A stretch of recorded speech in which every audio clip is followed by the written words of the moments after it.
The forest was dark and heavy with strange smells. Evan slowly opened his eyes and felt the soft but cold ground under him. His head was heavy and his arms felt weak. He tried to remember what had happened, but the last thing he knew was the fire in the sky and the crash of his escape pod. Now everything was silent, except for the quiet rustle of leaves and the far sound of something moving in the shadows. He pushed himself up and looked around. The trees were tall and twisted like they had grown in pain. Their leaves glowed faintly in the dark, and the air was thick like a warm blanket pressing against his skin. Evan could hear his own heartbeat, and it sounded loud, too loud. He took one careful step forward, but then froze. A voice came from somewhere close, soft like a whisper, but sharp like a blade. It said, "Your flesh looks tender, and I am hungry." The words cut through the air and made every muscle in Evan's body lock in fear. He turned his head slowly, searching for the source. From between two dark trees, a figure stepped forward. She was tall, taller than any human woman. Her skin was dark like polished stone, and her eyes glowed with a deep gold light. Her hair flowed down her shoulders like liquid shadow, and every movement she made was slow and graceful, like a predator watching its prey. Evan could not move. The woman smiled. But it was not the smile of a friend. It was the smile of something that had already decided what you were to it. And what you were was food. She stepped closer, her bare feet making no sound on the forest floor. She tilted her head slightly and breathed in deeply, like she was tasting the air. "You smell sweet," she murmured, "almost too sweet." She moved in. A slow circle around him, her eyes never leaving his. She spoke again. "My name is Sail. I am a huntress of the Escari, and you, little human, are my catch." Evan's mind raced. He had heard about the Ashkari in distant warnings during his travels. They were a race of hunters who lived for the chase and the kill. They did not farm. They did not trade. They hunted, and sometimes they hunted humans. He forced himself to speak, trying to keep his voice steady. "What do you want from me?" he asked. Sail's smile grew wider. "What do I want?" she said softly. "I want to know if you are worth the effort to keep alive, or if I should eat you now." She leaned closer until her face was only inches from his. He could see the fine lines on her skin that looked like faint scars and the thin, sharp teeth behind her lips. Evan stepped back, but she matched his movement. Her eyes studied every detail of his face, his hands, the way his body tensed. She was measuring him, weighing his life like it was a piece of meat. She spoke again. "I have hunted many creatures, but humans are rare. They run fast, they think fast, sometimes they even fight back. That makes the meal taste better." Her voice was calm, but there was a cold hunger behind it. Evan tried to think of a plan. He could not outrun her in this forest, and he doubted he could fight her. She was bigger, stronger, and probably faster than him. But maybe, just maybe, he could talk his way out. "Why me?" he asked. "There must be other prey." Sail laughed softly, a sound like water dripping into a deep cave. "There are always other prey," she said. "But you fell from the sky, and that makes you special." "I like special prey." She circled him again, and this time her hand brushed lightly against his shoulder. The touch was light, but it felt like the brush of a claw. Evan's breath quickened.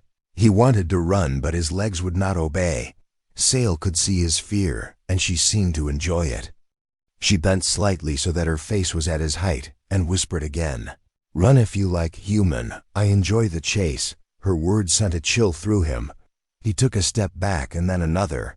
His mind screamed at him to move faster, but his body felt heavy. Sail stayed where she was, her golden eyes glowing in the dark. She did not chase yet. She was waiting, letting the fear grow. Evan's back touched the rough bark of a tree, and he stopped. Trapped, Sail tilted her head again, studying him like he was a puzzle. Then she smiled and showed her sharp teeth in full.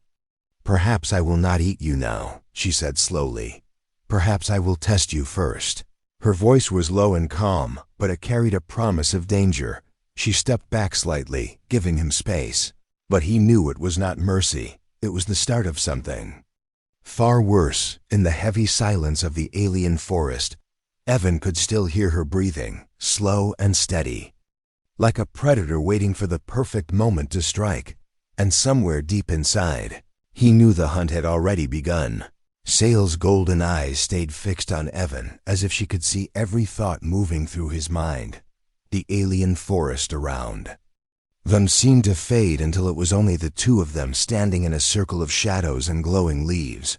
Sale's body was still, but every part of her looked ready to move in an instant. She was like a coiled serpent that could strike without warning. "You are a strange one, human," she said softly. "Most prey scream or run the moment they see me. You just stand there." Her voice was calm, but there was something playful hiding beneath it. Like a cat watching a trapped bird. Evan's voice was low when he replied, "Maybe I am trying to think before I move." Sale's head tilted slightly as if she found that amusing. "Thinking will not save you," she said, "but it may make the game more interesting."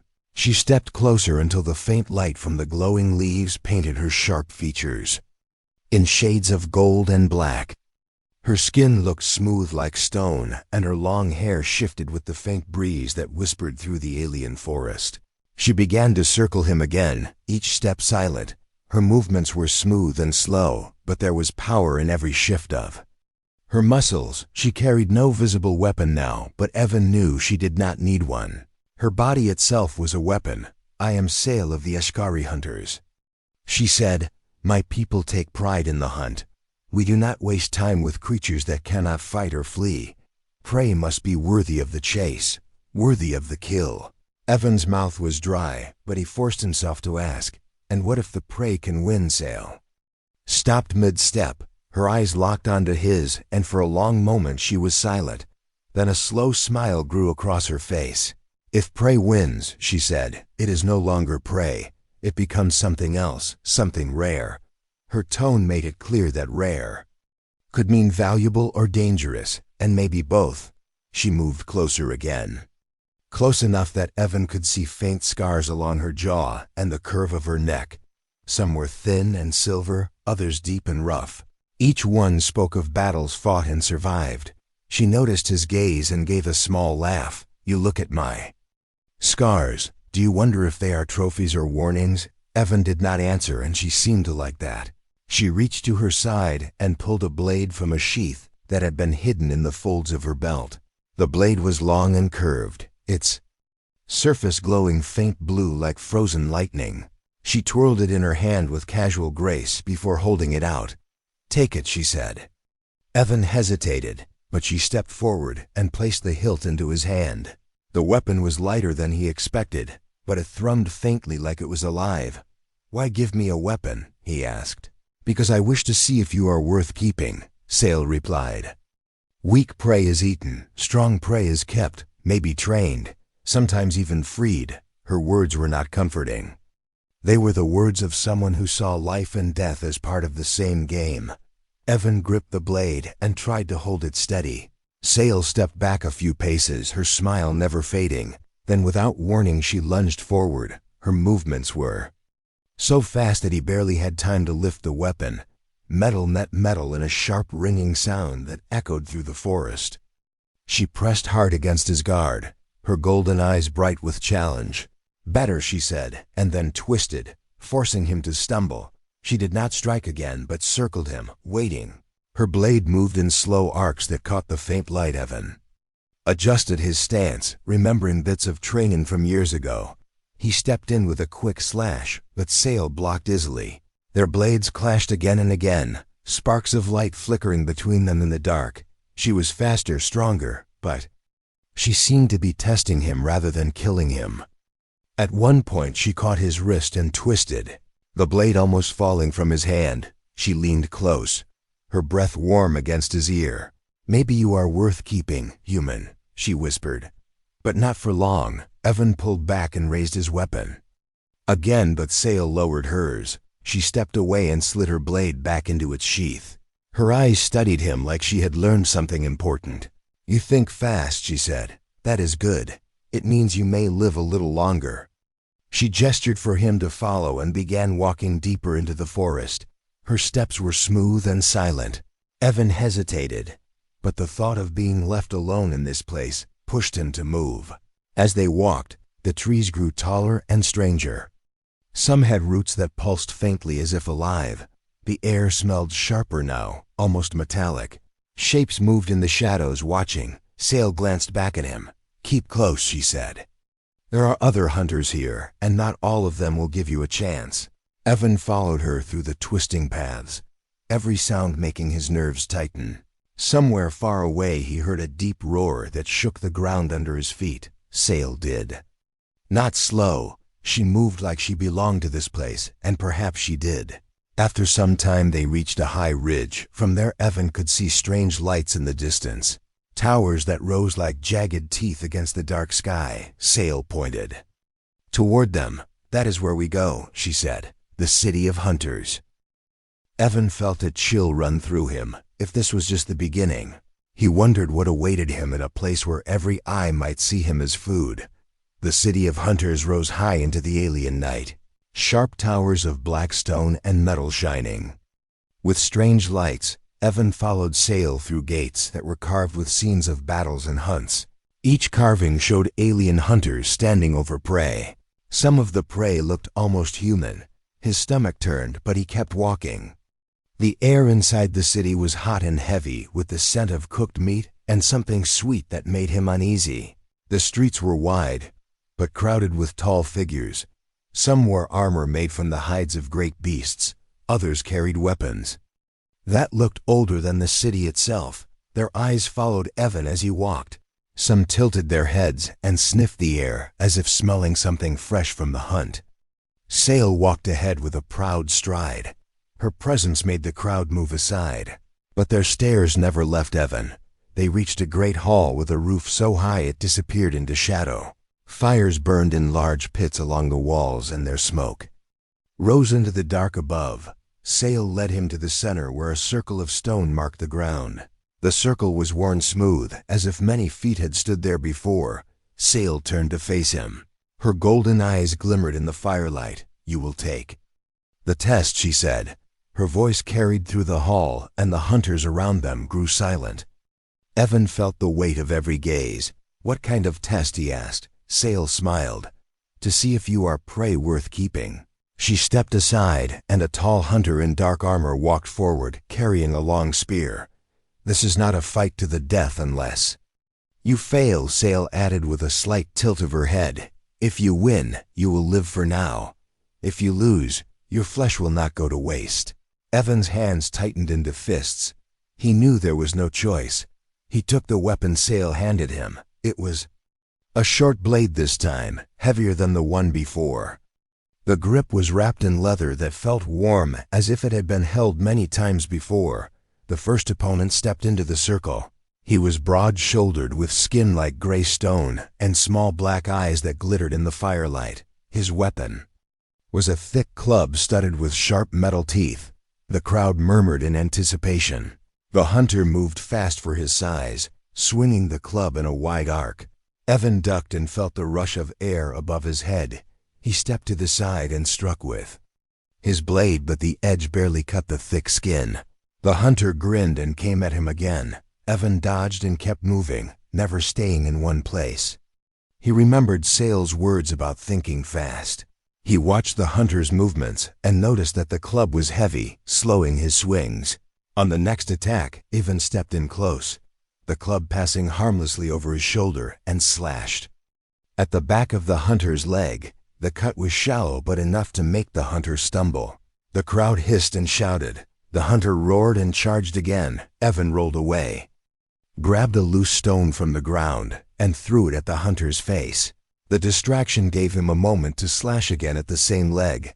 The hunter fell to one knee and Sail raised a hand. The fight was over.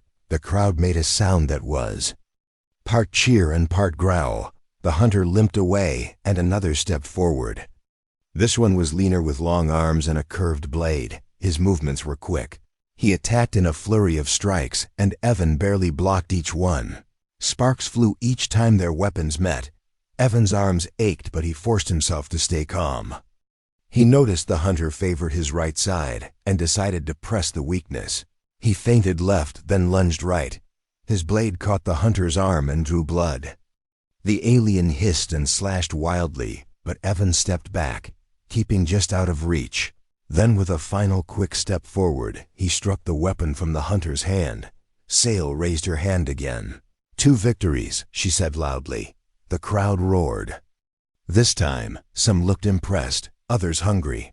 A third opponent entered the circle. This one was unlike the others, smaller but with eyes that glowed bright green. He carried no weapon. His hands were tipped with long claws. He moved in a blur. Forcing Evan to stumble back, the claws slashed at his chest and left shallow cuts that burned. Evan knew he could not match this speed. He waited for the moment when the hunter lunged again. At the last instant he dropped low and swept his leg across the ground. The hunter tripped and fell forward. Evan used the chance to press his blade against the alien's throat. The crowd was silent for a breath. Then Sail stepped forward and placed her hand on Evan's shoulder. "Enough," she said. "You live." The green-eyed hunter pulled back with a hiss and left the circle. Sail turned to the crowd. "This one thanks. This one fights."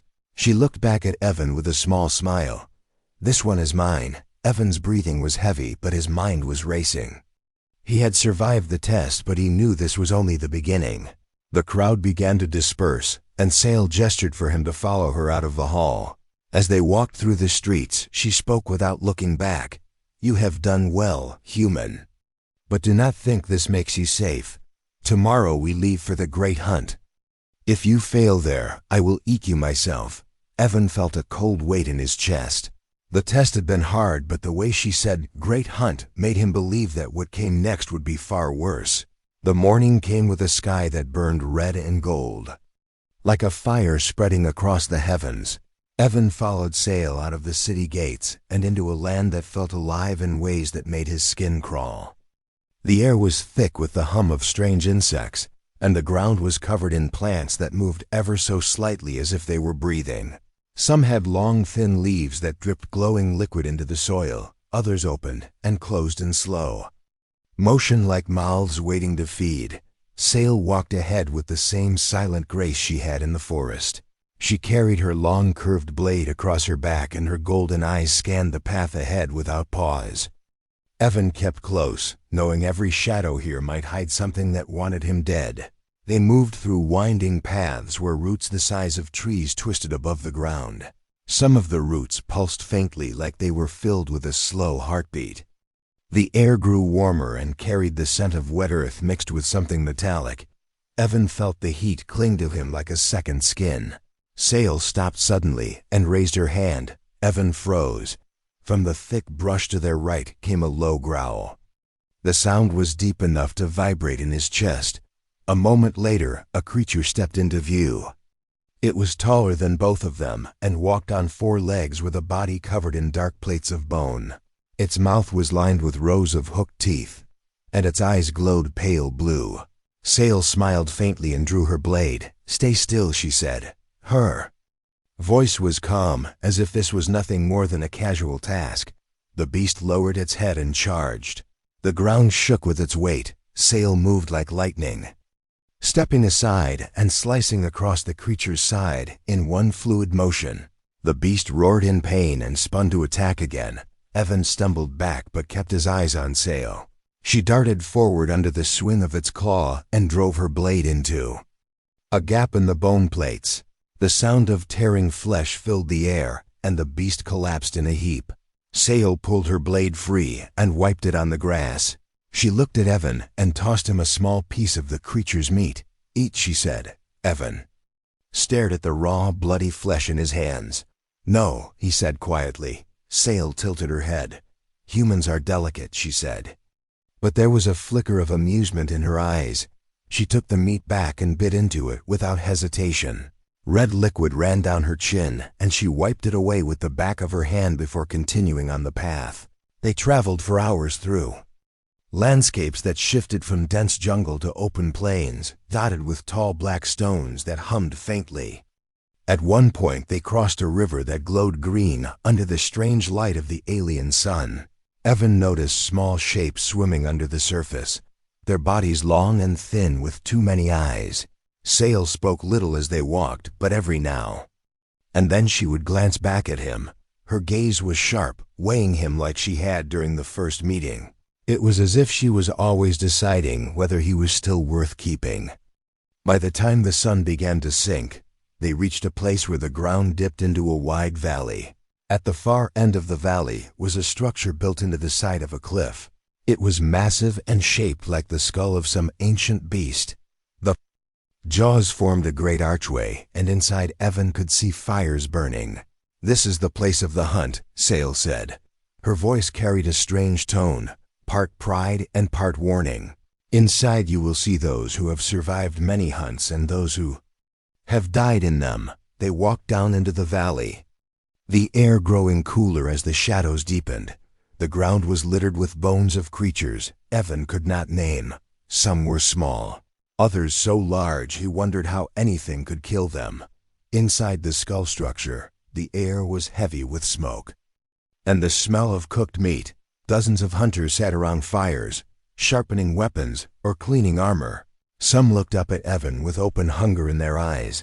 One laughed and said something in a language Evan did not understand. Sale replied sharply, and the hunter looked away. She led him to a smaller chamber carved into the rock. Here she motioned for him to sit. "Tomorrow begins the great hunt," she said. "You will be given a head start. You will be hunted by many, not just me. If you survive until the sun rises again, you will earn a place here. If not," she smiled and her teeth caught the firelight, "I will make sure you are not wasted." Evan nodded slowly. His mind was racing with fear and questions. He had survived the forest and the test in the city, but this sounded like something far worse. The hunters outside were bigger, stronger, and faster than him, and they would all be after the same prize. Sale sat across from him, leaning back with the ease of someone who had nothing to fear. "You should rest, human," she said. "Tomorrow will decide if you live or die." Her golden eyes stayed on him for a long moment before she looked away. Evan lay back against the cold stone wall, listening to the low murmur of voices outside. Somewhere far in the valley, a beast gave a long, mournful cry. He closed his eyes, but sleep did not come easily. The thought of the hunt filled his mind, and the knowledge that when it began, every shadow would be a threat, and Sale herself might be the one to end him. The first light of the alien sun spilled into the valley, cold and pale against the bones that littered the ground. Evan woke to the sound of heavy drums echoing from the skull-shaped structure. Sale stood at the doorway, her golden eyes catching the light. "It is time," she said. Her voice carried no warmth, only certainty. Evan followed her through the winding halls carved from the stone of the cliff. The air grew warmer as they moved deeper until they stepped into a vast open space. The arena, Sale called it. It was a wide circle surrounded by tall walls of dark metal. Above, platforms were packed with hunters watching from every side. Their voices mixed into a low roar that seemed to shake the ground.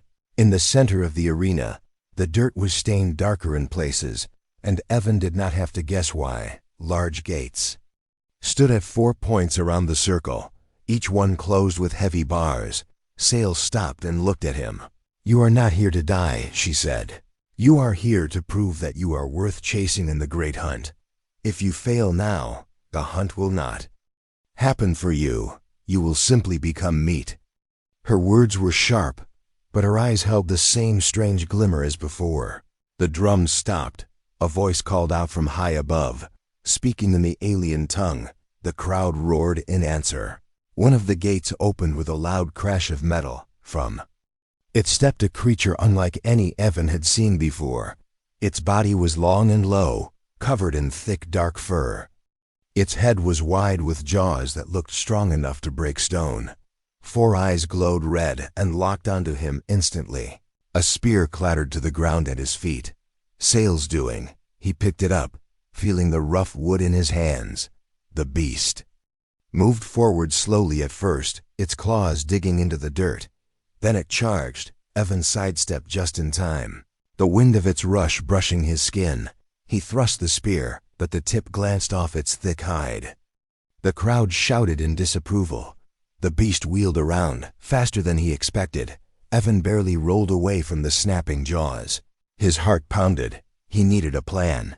He watched the way the beast moved, the way its back legs pushed harder than the front. It relied on short bursts of speed. He let it charge again, but this time stepped aside at the last second and drove the spear into its flank. The beast roared, blood spraying across the dirt. It twisted, snapping the spear in two, but the wound slowed it. Evan grabbed the broken half with the sharp end still intact. The beast lunged, and he thrust upward into its throat. The roar stopped. In a choking gasp and the massive body collapsed, the crowd erupted in noise. Sale appeared at his side, pulling him away from the carcass. "Well done," she said, but her tone still carried challenge. "You have more to face." The second gate opened, and from it stepped not a beast, but a hunter, tall and thin, wearing armor made from the scales of some alien serpent. In his hands he carried two short blades. His movements were fast, almost too fast for Evan to follow. The first strike came quick and low. Evan blocked with his broken spear, sparks flying. Where the blades met, the hunter pressed the attack, forcing Evan back step by step. The crowd chanted something over and over, their voices like a storm. Evan ducked another slash and used his free hand to grab a handful of dirt. He threw it into the hunter's eyes. The alien staggered just enough for Evan to lunge forward, driving the broken spear into a gap in the armor. The hunter cried out and dropped one blade. Evan kicked it away. The alien raised a hand and the fight was ended. Sale's lips curved slightly. "Perhaps you will not embarrass me after all," she said. The third gate opened, and Evan's stomach tightened. What stepped out was nothing short of terrifying. A predator even Sale seemed to respect. Its skin was pale and stretched tight over muscles. Its long arms ended in curved talons, and its mouth was filled with needle teeth. It moved with a slow grace, circling him. This time no weapon was given. Evan had only his hands and whatever he could grab from the ground. The creature lunged and he dove aside, feeling the talons rake the dirt where he had been. He kept moving, forcing the predator to turn again and again. Waiting for a mistake, it struck again, and Evan grabbed one of its arms. Twisting and using his weight to throw it off balance, they rolled in the dirt, claws cutting shallow lines into his skin. He grabbed a sharp stone and drove it toward the creature's neck. It thrashed, but the stone cut deep. The predator made a high shriek before going limp. The arena was silent for a heartbeat. Then the noise returned louder than before. Sale stepped into the circle and raised his arm to the crowd. "This one is prey worth hunting," she called out. The roar of approval was deafening. Evan stood there, chest heaving, blood on his arms and sweat on his face. He looked up at the hunters around him and saw nothing but hunger in their eyes. Hunger and excitement. Sale leaned close to him so only he could hear. "Tomorrow the great hunt begins," she said. "You will run, you will hide, and they will come for you. If you survive, you may leave this place alive. If not, I will claim what remains." Her voice was calm, almost gentle, but her words carried the promise of danger. Evan knew then that the arena had been only a taste of what was to come. The sky was still dark when Evan woke, a heavy fog curling through the alien forest like pale snakes between the trees.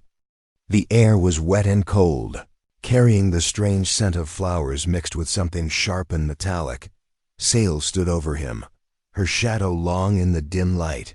"It is time," she said. She handed him a small pouch made of animal hide. Inside were 3 things: a piece of dried meat, a thin coil of wire, and a jagged stone blade.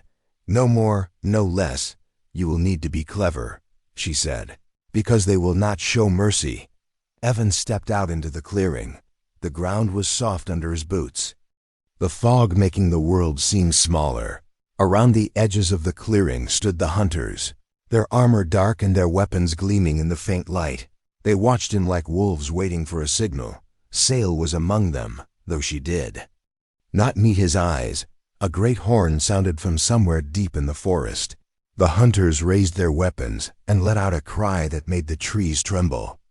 Then they were gone, melting into the mist with a speed that made Evan's stomach tighten. He ran, heart pounding. The forest swallowed him quickly, thick roots and twisting vines forcing him to slow his pace. He listened for sounds behind him, but heard only the drip of water and the soft rustle of leaves. Still he knew they were coming. The first trap he made was simple. He strung the wire between two low trees, just high enough to catch a running leg. He covered it with fallen leaves and kept moving. His breath came in short bursts, the cold air burning his throat. An hour passed, maybe less, before he heard the first scream, short and sharp, followed by the sound of a body hitting the ground. He did not wait to see if the hunter was dead. He just kept running. The ground began to slope downward, leading to a narrow ravine. At the bottom ran a shallow stream, the water dark with mud. He followed it, letting the water hide his tracks. Overhead, shapes moved between the trees. Shadows in the fog. The hunters were spreading out, searching. Evan crouched behind a boulder as a figure passed close. It was a hunter with a long spear, the point glistening with some kind of venom. The hunter paused, sniffing the air. Evan held his breath. The hunter turned slowly, scanning the trees. Then it moved on, silent as a ghost. He pushed deeper into the forest, the fog thinning as the sun tried to break through. Somewhere to his right came the sound of branches breaking. Heavy footsteps closing in. He climbed a low ridge, pulling himself up by roots and rocks. At the top he found a fallen tree with its trunk hollowed by rot. He slid inside, curling up in the damp darkness. The footsteps grew louder. A shadow passed over the opening of the log. A hunter crouched there, head tilted, listening. Evan gripped the stone blade, ready to strike. But the hunter moved away, leaving him alone in the silence. When he emerged, the forest felt different. The sounds had changed. Less birdsong, more distant cries. The hunters were driving him somewhere, herding him like prey. He turned left, hoping to break their pattern, but soon found himself in a wide clearing. The grass here was short and the ground covered in bones. Some were small, others far too large to be human. A sudden movement to his left made him spin. Sail stepped out from the trees, her golden eyes fixed on him. "You are lasting longer than most," she said, "but you will not last forever." She moved closer, her steps slow and deliberate. He backed away, but another hunter emerged behind him, and then another to his right. He realized then that this was not just a hunt, it was a test, not for him, but for her. The hunters were watching to see if she could claim her prey. Evan bolted for the far side of the clearing. The hunters moving in from all sides. He dove between two large rocks and rolled into the shadows. The ground here was uneven, full of cracks and holes. He found one wide enough to slip into, the space below cold and damp. The hunters passed above, their voices low and tense. Sail's voice rose among them, sharp and commanding, but he could not make out the words. When their footsteps faded, he climbed out, heading in the opposite direction. He moved until the light began to fade again. The forest here was thicker. The trees twisted in black, strange glowing insects drifted in the air like tiny lanterns. The place felt older, as if it had been untouched for centuries. He found a small rise with a flat stone at its top and sat down to rest. His body ached. His hands were raw from climbing and crawling, and every breath felt heavier than the last. Somewhere in the distance, the horn sounded again, low and deep. The hunters were closing in. He lay back on the cold stone, staring at the stars as they began to appear through the branches. He knew this was only the first day of the great hunt. Tomorrow would be harder, and the day after harder still. If he survived that long, maybe he would earn his freedom.